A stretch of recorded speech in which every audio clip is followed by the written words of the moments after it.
할렐루야. 아멘. 이렇게 무더운 겨울 여름날이지만 이렇게 주님의 전에 오신 우리 사랑스러운 우리 성도 여러분, 주님의 이름으로 환영하고 축복합니다. 아멘.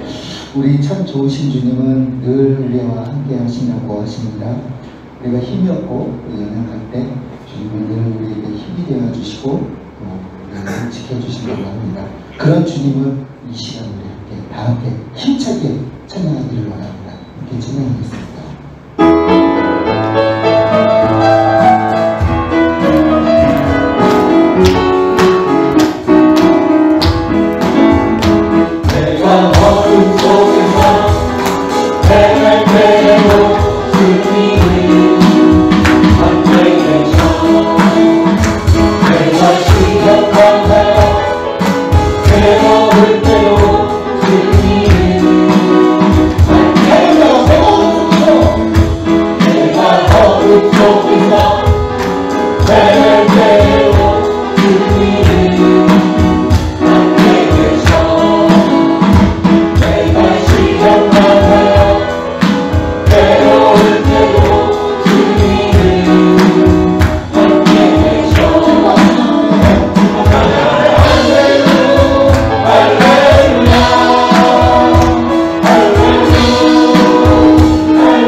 제가 목소리가 연약해졌습니다. 우리가 지금처럼 찬양님께서 우리가 약해질 때 우리를 포기하지 않고 우리를 붙들어주시고 우리에게 힘이 되어 주시는 다시 한번 이 시간 다 함께 찬양하기를 원합니다. 예. 찬양을 고백하겠습니다.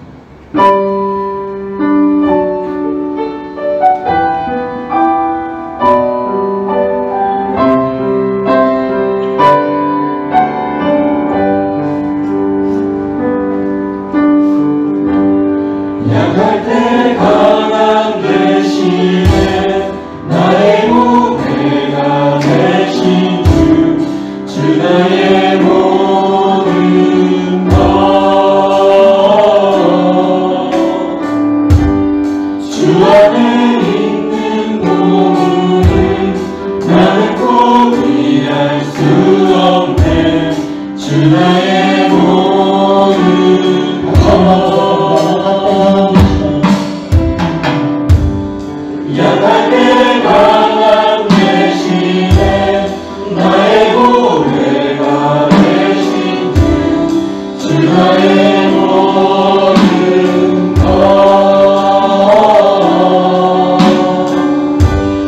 주 안에 있는 보물은 나는 포기할 수 없네 주 나의 모든 것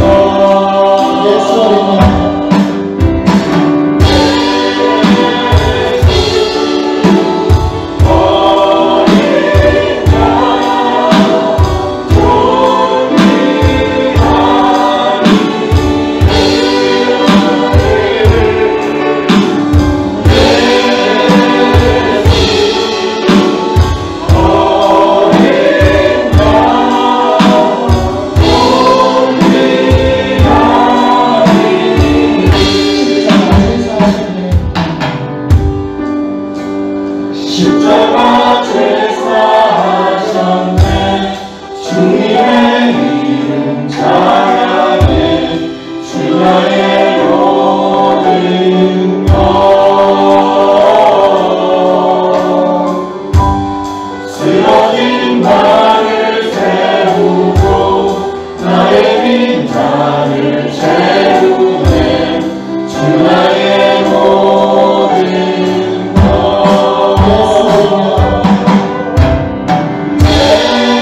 나의 모든 것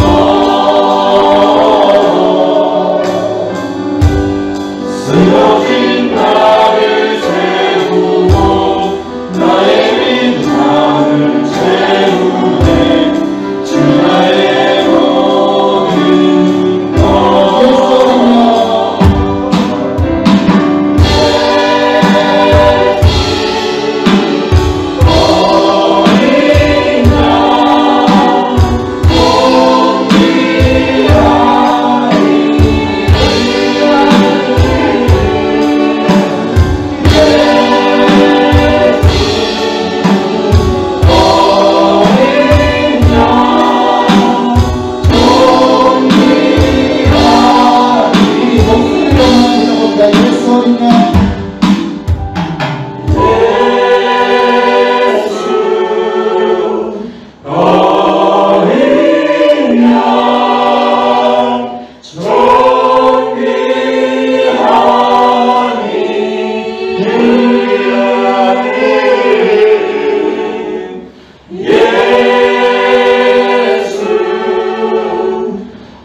사랑하는 성도 여러분, 앞에 분, 옆에 분, 뒤에 분 반갑게 인사하셔서 우리 예수님은 약할 때 강한 되십니다 하고 반갑게 인사하시겠습니다. 우리 예수님은 약할 때 강한 되십니다. 모두 자리에서 일어나셔서 주여 계신 주님님 앞에 성도를 나가겠습니다.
온 땅이여 여호와께 즐거운 찬송을 부를지어다.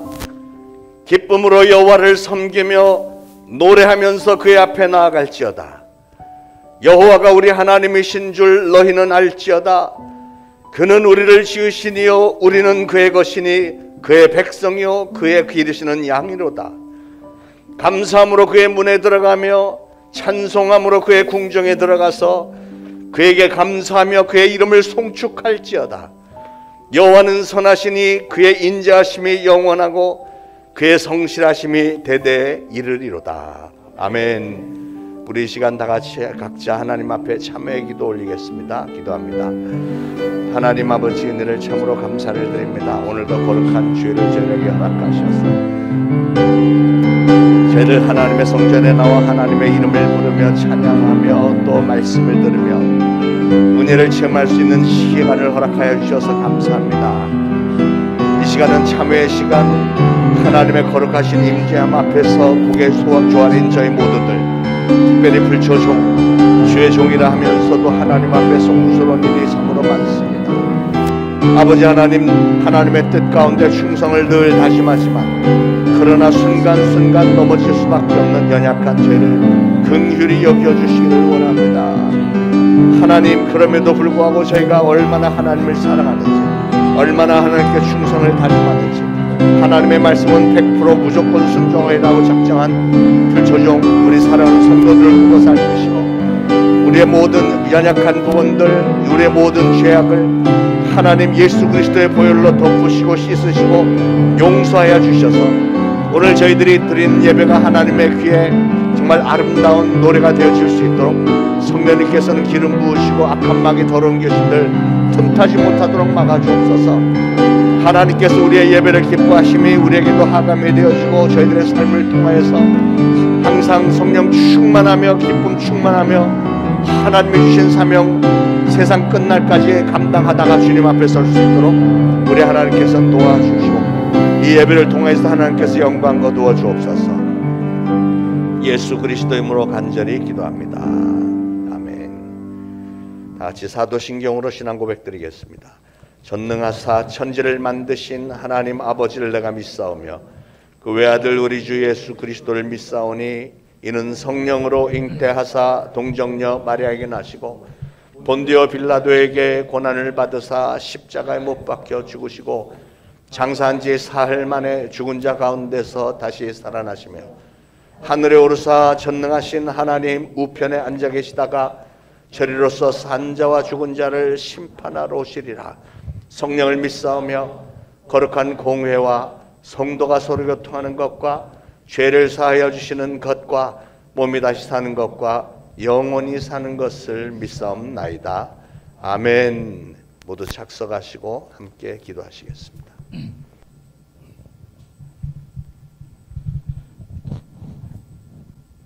은혜롭고 사랑이 많으신 하나님 아버지, 이 거룩한 주일에 저희들을 주님의 전에 나와 예배를 드릴 수 있게 하심 감사드립니다.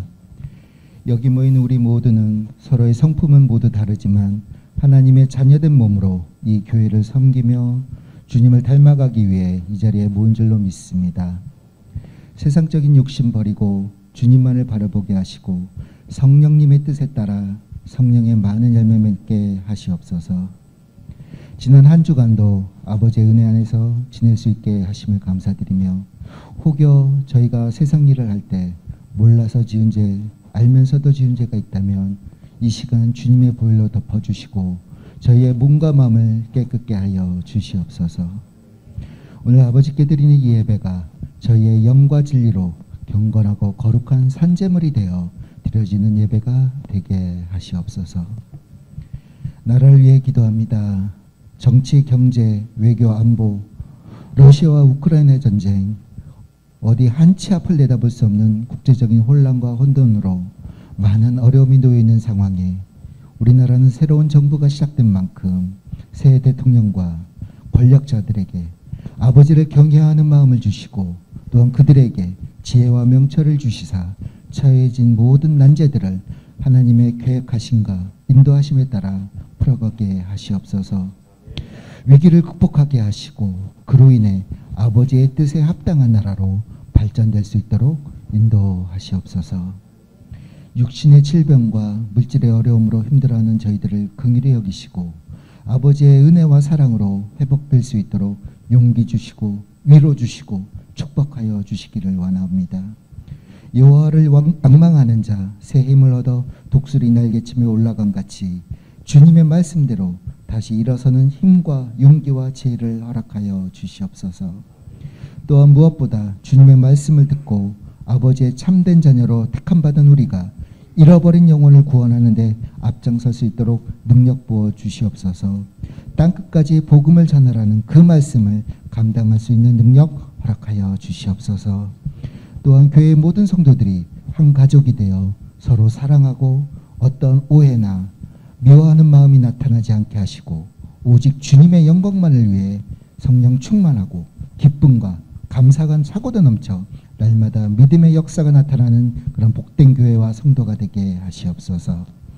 오늘도 단위에서 말씀을 전하시는 장여호사 담임 목사님을 기억하시고 영육간에 강건케 하시어 말씀을 듣는 우리의 심령에 주님의 음성이 들려지는 성령의 역사가 나타나게 하시옵소서. 또한 보이지 않는 곳에서 교회를 위해 헌신하며 봉사하는 손길을 모두 기억하시고 축복하여 주시고 교육부서에서 헌신하시는 정지훈 서지현 전도사님께 힘과 능력 부어주셔서 자라나는 우리 자녀들이 믿음과 복음으로 잘 양육되어 다음 세대 빛과 소금의 역할을 담당하는 데 부족함이 없게 하시옵소서. 오늘도 아버지께 아름다운 소리로 찬양드리는 성가대의 찬양을 흠양하여 들으시고 홀로 영광 받아 주시옵소서. 늘 우리와 함께 하시고 약할 때 힘이 되어 주시는 예수 그리스도의 이름으로 감사하며 기도드립니다.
하나님은 온 세상 만사와 인류 역사와 우리 인생 드라마의 주관자이시며 연출자와 같으신 분이라 생각을 합니다. 그러므로 하나님의 뜻과 계획과 섭리를 우리가 잘 알고 그 하나님의 뜻과 계획과 섭리의 테두리 안에서만 잘 살면 우리는 분명히 인생에 성공할 수 있습니다.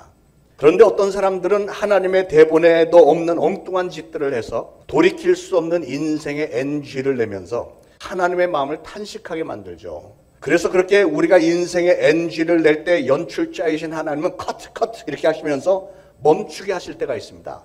오늘 룻기에도 하나님의 그런 섭리가 한 가지 기록되어 있습니다.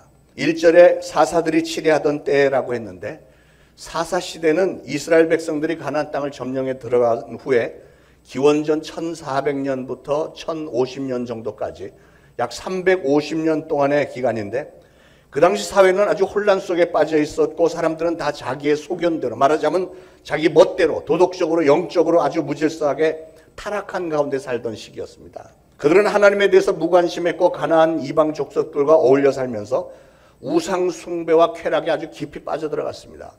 젖과 꿀이 흐르는 가나안 땅으로 인도해 주신 하나님의 은혜에 감사하면서 하나님을 잘 섬기면서 살았어야 할 사람들이 하나님을 새카맣게 잊어먹고 오히려 이방 신들을 섬기다니요. 하나님이 그걸 그대로 내버려 두실 리가 없잖아요. 그래서 어떤 일이 일어나죠? 가나안 땅에 흉년이 든 겁니다. 백성들이 하나님에게 등을 질 때 하나님은 수시로 그렇게 흉년으로 징계를 하셨습니다.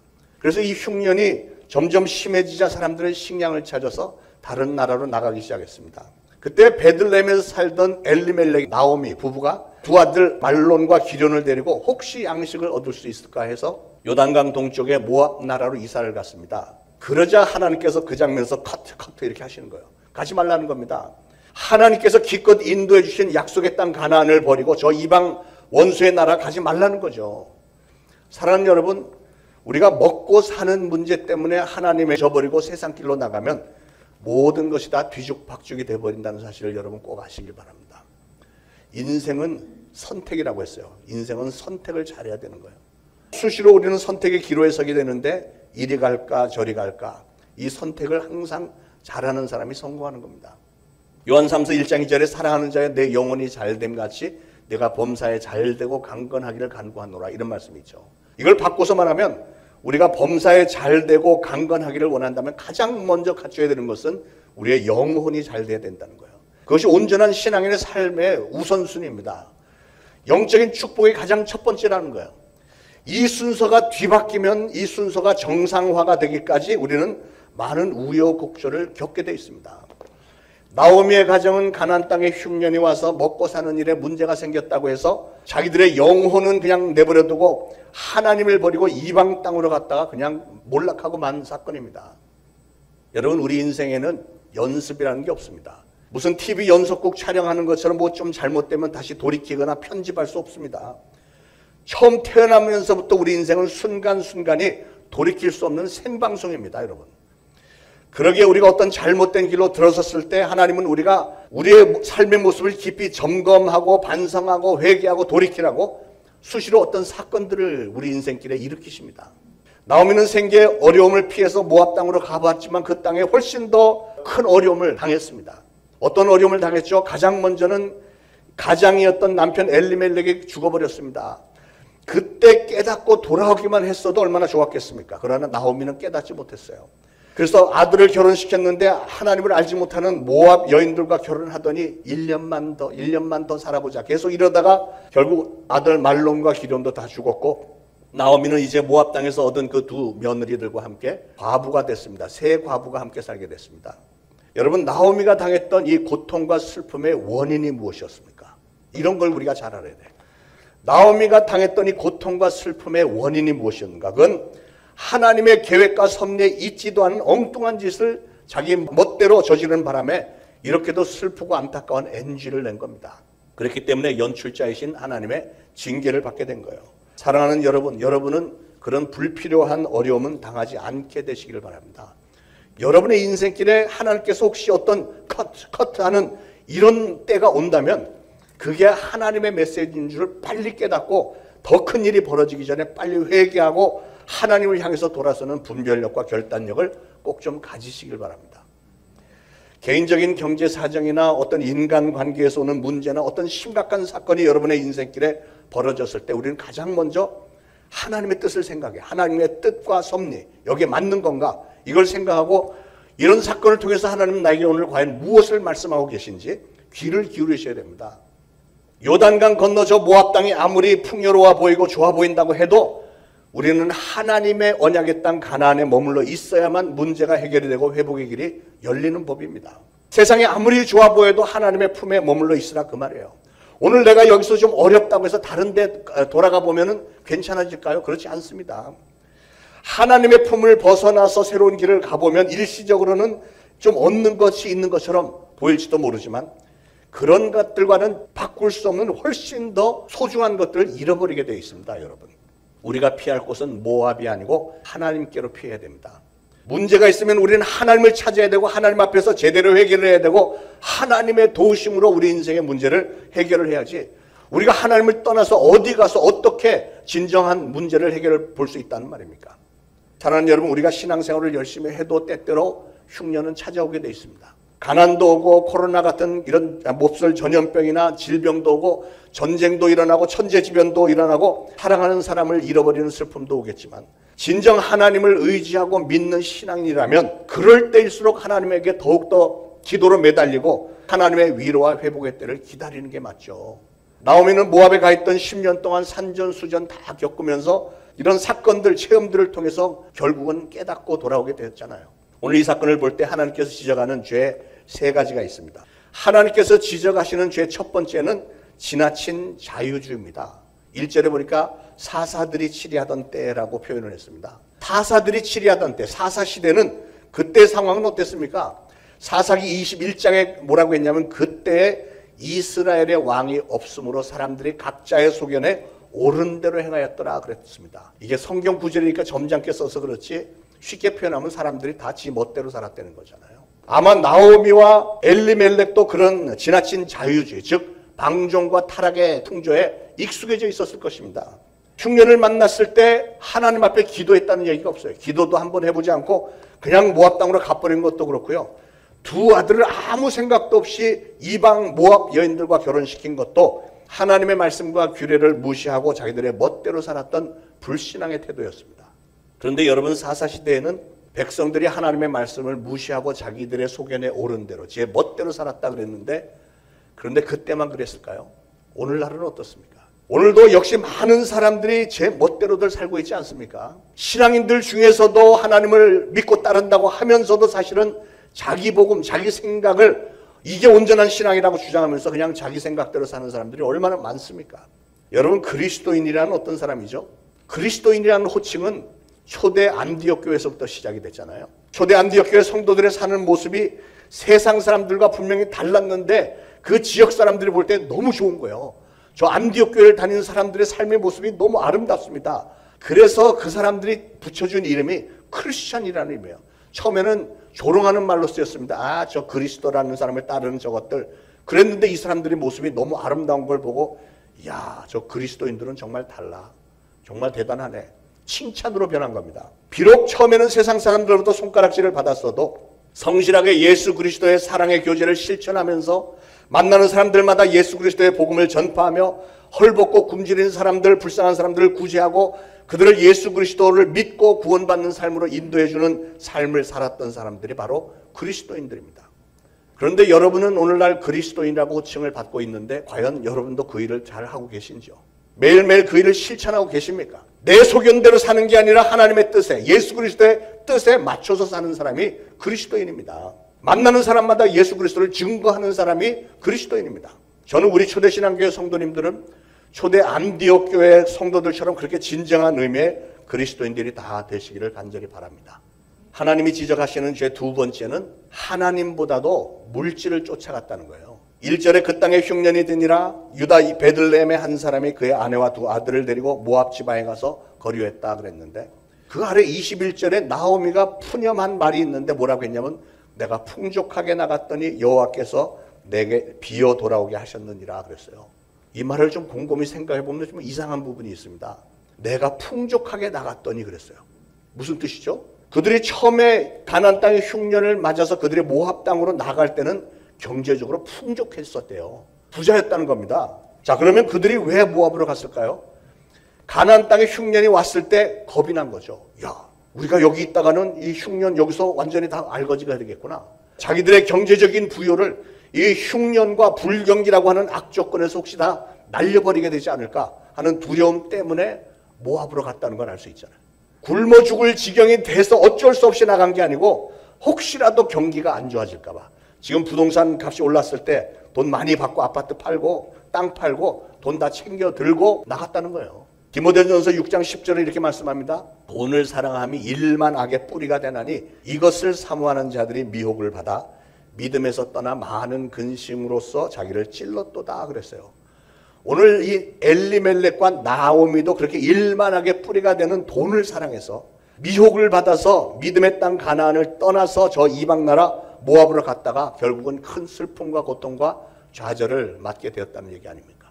때때로 사람들은 사람이 우선 살고 봐야지 뭐 이런 얘기를 합니다. 언뜻 들으면 그럴듯한 얘기인데 잘 생각해 보면요, 삶의 내용과 그 결과가 무엇인지 하고는 상관이 없이 무조건 살고 봐야 된다. 이것은 사실은 하나님의 뜻이 아니죠. 일단 살기 위해서는 아무렇게나 살아도 된다는 얘기처럼 들리잖아요. 풍족했던 나오미의 가정에 흉년이 왔을 때 나오미는 어떻게 했어야 옳습니까? 흉년이나 불경기가 왔어도 하나님의 사람 신앙인이니까 하나님의 언약의 땅 가나안을 떠나지 말고 하나님 앞에 나와서 하나님, 우리가 잘못된 게 뭐죠? 하나님, 저희가 이런 잘못을 했습니다. 죄를 발견하고 죄를 회개하고 하나님께서 다시 풍년을 회복시켜 주시도록 회개하면서 기다렸어야 맞죠. 그게 신앙인의 모습이지. 최소한 기도는 해보고 하나님의 응답을 받고 인도하심을 따랐으면 그래도 모르겠는데 그런 것조차 없이 그냥 자기들 생각대로 갔다는 것 아닙니까? 그들은 하나님의 언약을 믿지를 못했기 때문에 회개할 생각도 없었고 하나님의 회복의 때를 기다리지도 않았고 자신들의 재산을 잃지 않는 일에만 급급해서 모압 땅으로 피신을 해나갔던 겁니다. 그건 엄밀히 말하면 하나님의 입장에서는 하나님에 대한 배신이었고 불신앙이었습니다. 그런 이유로 모압 땅으로 나간 그들이 모압 땅에 가서 신앙생활을 제대로 했을 리가 없잖아요. 그런데 문제는 하나님을 섬기던 사람이 하나님을 등을 지고 떠나면 하나님은 그 사람을 절대로 그냥 내버려 두지 않으신다는 사실. 왜냐하면 하나님은 그 사람을 사랑하시니까. 마치 이 연출가처럼 컷 하면서 그들의 가는 길을 이렇게 가로막는 거예요. 제동을 걸어서라도 결국은 그들을 다시 돌아오게 만드십니다. 사랑하는 여러분, 여러분의 삶의 여정에 때로는 경제적인 어려움이 찾아올지도 모르겠습니다. 그럴 때 절대로 하나님에게 등을 돌리지는 마시기 바랍니다. 그건 여러분이 스스로 멸망을 자초하는 일입니다. 이미 여러분은 하나님의 자녀가 되었고 하나님은 여러분을 사랑하시기로 작정을 하셨기 때문에 여러분을 그냥 내버려 두지 않으십니다. 어려움이 찾아오면 당연히 하나님께 매달리셔야죠. 왜 이런 어려움이 왔는지, 하나님 혹시 제가 무슨 죄를 진 게 있는지 하나님 앞에서 자기 자신을 돌아보면서 회개할 거 회개하고 돌이킬 거 돌이켜야죠. 이렇게 나오미가 당했던 일을 생각하면서 나는 절대로 그들처럼 당하지는 않으리라, 이런 신앙의 교훈을 좀 새겨야 되지 않겠습니까? 여러분, 신앙생활을 무엇 때문에 합니까? 성경책은 무엇 때문에 읽으시는지요? 신앙의 선조들의 삶에서 우리가 교훈을 얻고 그대로 실천을 하라는 뜻이잖아요. 여러분 앞에 어려움이 닥쳐오면 그 문제 나는 해결할 능력이 없어도 하나님에게는 해결할 능력이 있잖아요. 전지전능하신 하나님이 지금도 살아계신 걸 믿고 그 하나님이 나를 극진히 사랑하신다는 사실을 믿는다면 당연히 하나님 앞에 나와서 매달려야 되는 것 아닙니까? 좀 더 적극적으로 몸부림을 치면서 하나님 앞에 부르짖어 매달리심으로 여러분 신앙인들답게 여러분이 당면한 모든 문제들을 다 해결받으시기를 축원을 드립니다.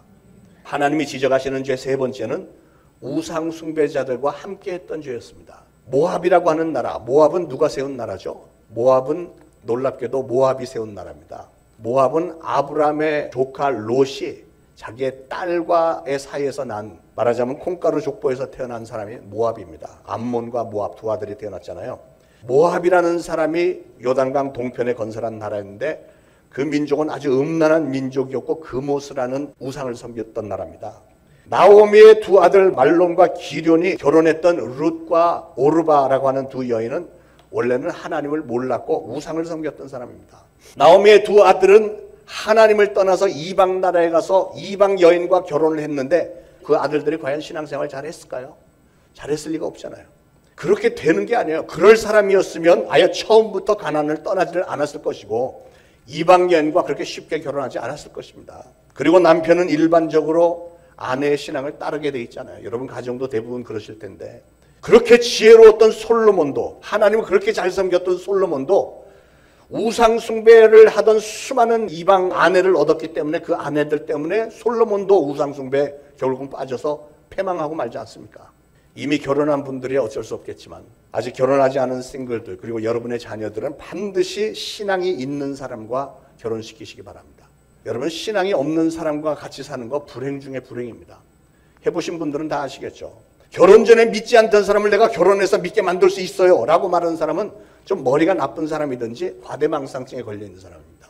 배우자를 결혼한 후에 믿게 만들겠다고 하는 건 불가능한 일은 아니지만 꼭 뭐 같으냐면 산모가 5kg 되는 아기를 낳는 그 순간에 타락니 4개를 마취도 안 하고 한꺼번에 동시에 뽑는 거, 그러면서 애 낳는 것보다도 더 힘들다는 걸 기억하시기 바랍니다. 정말 힘든 일, 제가 그런 가정을 너무나도 많이 봤기 때문에 압니다. 얼마나 힘들고 정말 고통스러운 일인지요. 하나님의 자녀된 우리가 연출자이신 하나님의 뜻에 맞춰 살지 않고 자기 마음 내키는 대로 멋대로 살고 돈 때문에 신앙을 버리고 하나님보다 세상의 것을 탐하거나 또 하나님이 그렇게도 가증스럽게 여기시는 우상을 접하는 사람들과 함께 우상을 접하면서 산다면 하나님은 그 사람을 그냥 내버려 두질 않으시고 무섭게 징계한다는 사실을 아셔야 됩니다. 자, 그러면 하나님은 어떤 방법으로 하나님의 백성, 하나님의 자녀들을 징계를 하실까요? 첫 번째로 물질 때문에 실족한 사람에게는 하나님은 물질로 징계를 하십니다. 21절에 다시 나오미의 한탄하는 소리를 들어보니까요, 내가 풍족하게 나갔더니 여호와께서 내게 비어 돌아오게 하셨느니라. 여호와께서 나를 징벌하셨고 전능자가 나를 괴롭게 하셨다 그랬죠. 돈을 쫓아서 나갔더니 나오미가 극심한 가난의 고통 가운데 완전히 빈털터리가 돼서 돌아왔다는 거잖아요. 하나님보다 돈을 더 밝혀서 돈을 쫓아 세상으로 나간 사람은 사업의 길이 다 막히고 생계가 묘연해지고 배신당하고 거절당하고 쓰러지는 수모를 당하고 돈의 궁핍함을 맛보고 굶주린 고생을 한 후에 여기저기 막 사방에서 다 터지고 나서 결국은 나오미처럼 하나님 앞에 두 손 두고 나오게 되어 있습니다. 사랑하는 여러분, 물질적인 궁핍함, 가난의 고통이나 질병과 전쟁은 성경적으로 봐도 하나님께서 사랑하시는 백성들, 자녀들을 징계하기 위해서 자주 사용하시는 도구라는 사실을 아셔야 됩니다. 여러분 스스로 생각을 해보세요. 여러분 중에 한때는 신앙생활을 참 열심히 잘했는데 어떻게 하다 보니까 지금 나의 모습은 왠지 모르게 전보다 하나님보다 한 걸음 뒤에 좀 멀어진 것 같은데, 그런데 어떤 환난을 만나서 삶이 점점 더 힘들어져 가는 분이 혹시 계시지 않습니까? 오늘 나오미의 고백이 그분들의 깨우침이 되어지길 바랍니다. 내가 풍족하게 나갔더니 하나님께서 나를 징벌하셨고 내게 비어 돌아오게 하셨구나. 그 고백입니다. 나오미는 그래도 돌아왔기 때문에 하나님께서는 아주 보란듯이 아주 놀랍게 나오미와 그 며느리 룻을 축복하셨던 것도 기억하시길 바랍니다. 사랑하는 여러분, 여러분도 그런 고백을 좀 하시면서 하나님의 품으로 속히 돌아오시길, 완전히 한 발 더 들어오시길 바랍니다. 신앙생활을 잘하는 거는 뭐 대단한 그 도약을 하는 게 아니고 늘 말씀드리지만 한 발 더 가까이 들어오면 돼요. 한 발. 지금 하시는 것보다 한 발만 더 들어오시면 돼요. 빠르면 빠를수록 현명한 사람입니다. 여러분 꼭 기억하셔야 되는 건 우리 하나님은 뭐를 하다가 중단하시는 분이 아니세요. 하나님은 한 번 시작하시면 끝까지, 여러분이 하나님의 품으로 완전히 돌아올 때까지 징계하시는 분입니다. 왜냐하면 하나님은 여러분을 사랑하시되 끝까지 사랑하시니까요. 3절에 보면 나오미의 남편 엘리멜렉이 죽습니다. 모압으로 들어간 지 약 10년 즈음에는 두 아들 말론과 기럧까지도 다 죽었습니다. 4절에 보니까 거기 거한 지 10년쯤에 이렇게 표현을 했어요. 이 말씀을, 분위기를 딱 들으면 알잖아요. 이 말씀은 하나님의 징계가 한순간에 팍팍팍 이렇게 온 게 아니라 하나님은 10년 동안에 걸쳐서 징계를 한 가지씩, 그래도 깨우치지 못한 게 한 가지 더 이렇게 하셨다는 거예요. 한 가지 징계를 주셨는데 아직도 깨닫지를 못해요. 그러면은 이번엔 더 확실하게 깨닫게 해주지. 그 다음엔 더 세게 하고. 하나님은 자녀가 깨닫고 돌아오지 않으면 10년이고 20년이고 30년이고 50년이고 100년이고 징계를 계속 하신다는 사실을 아셔야 됩니다. 하나님은 뒤끝이 있으신 분이라고 늘 말씀드리잖아요. 하나님은 징계를 시작하시면 절대로 포기 안 하세요. 그리고 영원히 기다리시지 않습니다. 그러므로 절대로 하나님과 맞서서 누가 이기나 대적해보는 일은 없기를 바랍니다. 빨리 두 손 들고 항복하고 속히 하나님의 품으로 돌아오는 게, 그게 진짜 지혜입니다. 하나님 앞에 항복하고 돌아오는 게 뭐가 창피합니까? 우리 하나님이 그걸 얼마나 기뻐하시는데요. 그러고 보니까 이 가정에 대한 하나님의 관심의 초점은 놀랍게도 나오미 한 사람이었던 거예요. 아마도 이 장면을 보면 남편 엘리멜렉과 두 아들은 하나님 신앙에 별 관심이 없던 사람이었던 것 같아요. 고향 가나안 땅에 있을 때 나오미는 그래도 신앙생활을 좀 했기 때문에 하나님의 관심사는 온통 나오미 한 사람이었습니다. 그랬기 때문에 남편을 잃고라도 좀 돌아오라고, 그래도 안 되니까 아들들을 잃고라도 좀 돌아오라고 아들 하나씩 그래서 결국은 나오미 한 사람만이라도 하나님의 원래 섭리대로 하나님의 언약의 땅으로 돌아오시게 만드신 거잖아요. 자, 그런데 이 사건을 묵상하면서 제 마음속에는 한 가지 흡족하지 못한 게 있어요. 여러분도 그런 생각이 드실 텐데 그건 뭐냐면 하나님은 왜 이렇게 사랑하는 사람들을 이렇게 징계를 하셔야만 되나? 좀 하나님은 그냥 사랑만 좀 해주시고 뭘 좀 잘못해도 알았어 대충 하면 그냥 축복 좀 해주시고 그럼 우리가 더 잘할 것 같은데, 이런 생각 들지 않으시나요? 그런데 그 의문에 대한 대답이 또 성경에 히브리서 12장에 있어요. 히브리서 12장 5절에 이렇게 돼 있어요. 내 아들아 주의 징계하심을 경히 여기지 말며 그에게 꾸지람을 받을 때 낙심하지 말라. 주께서 그 사랑하는 자를 징계하시고 그가 받아들이는 아들마다 채찍질 하심이라 이랬어요. 여러분, 아버지가 아들을 징계하는 이유가 뭐죠? 아들을 사랑하기 때문이잖아요. 아버지가 아들을 징계하지 않는 경우는 언제냐면 그 아들이 진짜 자기 아들이 아닐 때. 이 히브리서 12장에 보면 그 아들이 사생아일 때, 남의 아들이기 때문에 징계하지 않는데, 그러나 자기 아들이라면 징계를 해서 제대로 만들어야죠. 사랑하니까. 10절에 계속해서 보면 하나님은 우리의 유익을 위하여 그의 거룩하심에 참여하게 하시기 위해서 우리를 징계하신다고 그랬어요. 사랑하는 여러분, 그러므로 오늘 여러분이 하나님 앞에 어떤 징계까지는 아니어도 어떤 어려운 상황 가운데 환난, 연단을 당하고 있다고 생각이 드시면 오히려 감사하시길 바랍니다. 왜냐하면 징계는 하나님이 여러분을 사랑하신다는 증거이기 때문에 그래요. 그렇다고 해서 여러분이 하나님의 그 엄청난 사랑을 만끽하겠다고 계속 고집 부리면서 징계받을 짓만 계속 하면 안 되겠죠. 그건 미련한 짓입니다. 빨리 깨닫고 빨리 회개하고 돌아서야 이게 지혜로운 사람이죠. 여러분, 하나님의 징계를 받는 것은 영적으로는 참으로 커다란 축복이 되는 것입니다. 왜냐하면 하나님의 징계는 시련과 고통 자체로만 끝나는 게 아니라 징계를 받을 때 우리가 회개하고 돌아서기만 하면 그 다음 단계는 하나님께서 우리를 회복시키시고 축복을 해주시는 거예요. 하나님은 항상 그렇게 하셨습니다. 하나님께서 우리에게 징계를 주시는 것은 하나님의 선하심과 하나님의 사랑과 또 하나님의 능력과 지혜를 깨닫고 돌아서게 만들기 위해서 정신 좀 차리라고 하시는 것이니까요. 우리가 깨닫고 돌아서기만 하면 징계는 끝이 나고 회복이 되고 놀라운 축복이 임하는 줄 믿으시기 바랍니다. 호세아서 4장 14절에 깨닫지 못하는 백성은 패망하니라 이런 말씀했습니다. 깨달으면 망하지 않았을 텐데 깨닫지 못하고 돌아서지 않으니까 이스라엘 백성들이 망한다는 거예요. 나오미는 드디어 자기 잘못을 깨달았기 때문에 그 멸망의 나라 모압에서 나와서 언약의 땅, 축복의 땅으로 돌아오지 않습니까? 나오미가 무엇을 깨달았죠? 나오미는 하나님께서 자기를 정신 좀 차리라고 때리셨다는 것을 드디어 깨닫게 됐다고 고백을 하잖아요. 여호와께서 나를 징벌하셨고 나를 비어 돌아오게 하셨다, 이렇게 고백을 했지 않습니까? 나오미는 자기가 있어야 할 곳이 저 모압 땅이 아니라 베들레헴이라는 사실을 10년 만에 자기 남편과 두 아들을 다 잃고 나서야 비로소 깨닫게 되었습니다. 사랑하는 여러분, 하나님의 자녀가 있어야 할 자리는 하나님의 품 안에 있어야 됩니다. 하나님을 섬기고 하나님을 찬송하고 영광 돌리던 그 자리로 돌아갔을 때 나오미는 마침내 예수 그리스도의 육신의 조상의 족보에 들어가는 영광을 차지하잖아요. 얼마나 엄청난 축복입니까? 사랑하는 여러분, 깨닫고 돌아오는 신앙이 지혜로운 신앙입니다. 말씀을 읽으면 말씀이 깨달아지고 설교를 들으면 그 설교가 깨달아지고 감동이 되어지고 통해자고 눈물이 막 폭 쏟아지고 회개가 되는 사람. 어떤 사건을 만났을 때도 깜짝 놀라서 하나님이 나에게 어떤 메시지를 주시는구나, 하나님의 의도가 깨달아져서 금방 두 손 들고 돌아오는 그 사람이 지혜로운 신앙이고, 그런 사람이 바로 회복의 축복을 받게 되는 법입니다. 사랑하는 여러분, 오늘 이 말씀을 들으시면서 여러분 무슨 생각을 하셨는지요? 세상을 살다 보면 환난도 당하고 괴로움과 고통도 있습니다. 특히 지금이 그런 환난의 때 아닙니까? 코로나는 여전히 기승을 부리고 있고 우크라이나 전쟁통에 세계 경제는 지금 요동을 치고 있고 이자는 오르고 물가 오르고 기후변화로 아주 폭염 찜통 여름을 우리가 견뎌야 할 것 같고 말이죠. 그러나 오늘 이 말씀을 통해서 이런 모든 고통과 괴로움은 하나님께서 우리를 성숙한 신앙인으로 성장시켜 주시려고 하는 계획과 연출의 일부다라는 사실을 깨달으셨기를 간절히 바랍니다.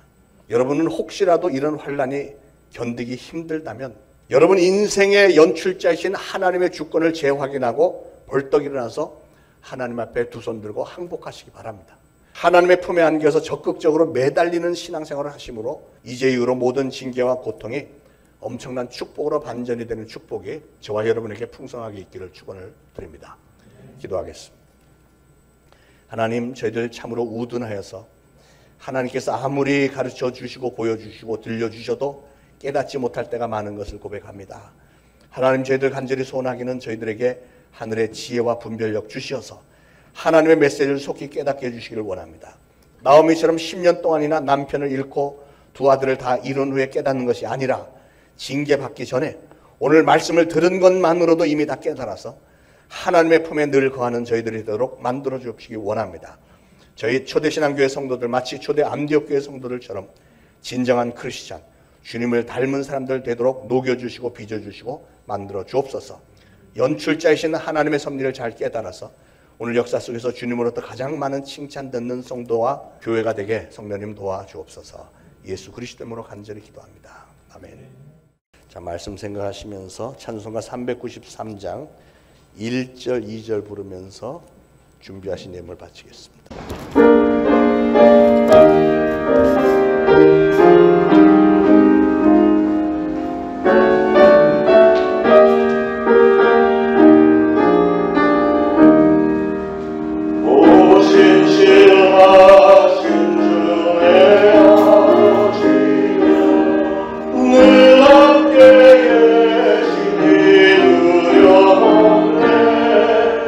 그 사랑 병자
하나님, 오늘도 하나님의 전에 예물을 바칩니다.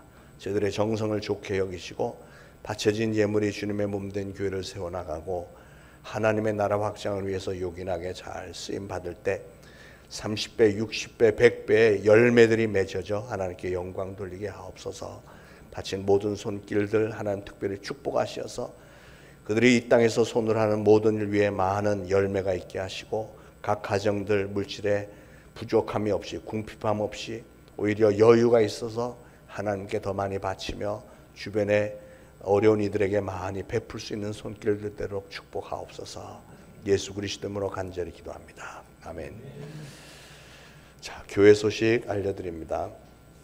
노방전도는 최근에 와서 폭염이 좀 심하고 해서 아마 몇 주 방학을 하는 것 같습니다.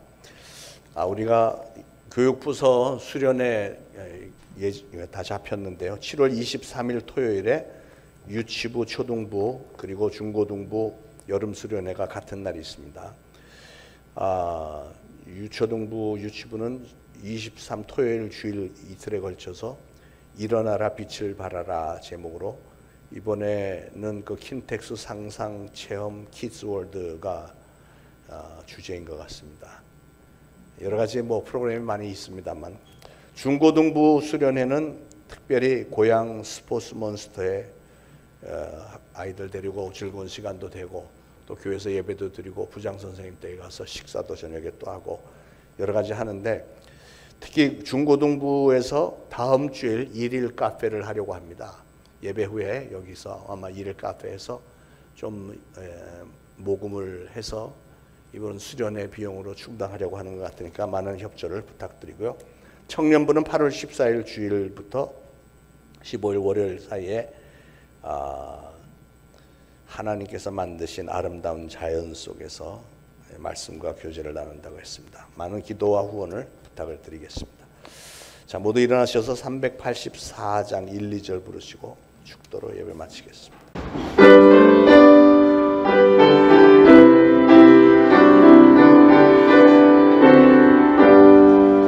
나의 발길 나가고 예수의 인도하시니 내 주 안에 있는 어찌 의심하리요 믿음으로 사는 자 하늘 위로 받겠네 무슨 일을 만나든지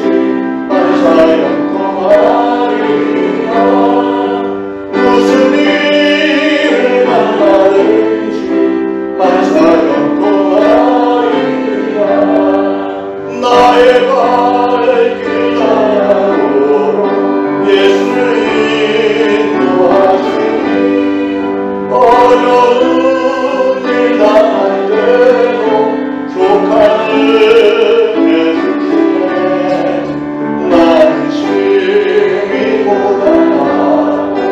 영원 매우 가라 나의 앞에 반석에서 샘물 나게 하시네 나의 앞에 반석에서 샘물 나게 하시네